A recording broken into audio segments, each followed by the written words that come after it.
إذا سمعت صوت من داخل الطوفة يناديك باسمك لا ترد.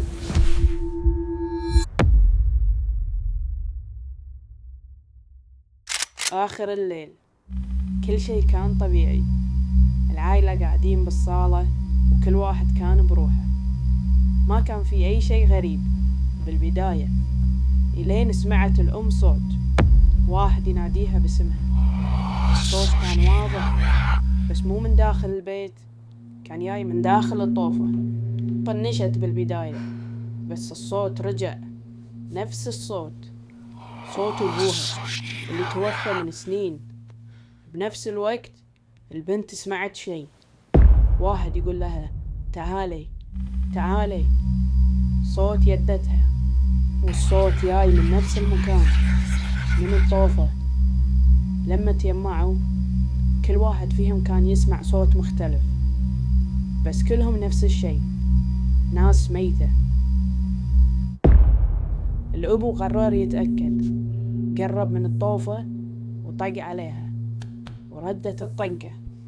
ردت الطقة بنفس القوة وبنفس المكان.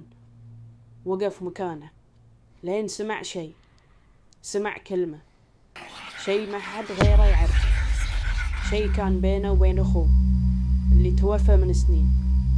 بهاللحظة عرفوا أن الموضوع مو صدفة. الأصوات صارت أقرب وأوضح، كأنهم يتحركون داخل الطوفة. الأم سألت بهدوء منو؟ الرد ياها على طول إحنا. بدون تردد البنت حطت ايدها على الطوفة وسمعت شي يمشي ورا ايدها، يتبعها من داخل الطوفة. الأصوات صارت أكثر، كلهم يتكلمون بس بهدوء وبأساميهم، كأنهم يعرفون كل شيء. الأب سأل تبون شنو؟ شن تبون؟ سكتوا، بعدين قالوا نبي نطلع.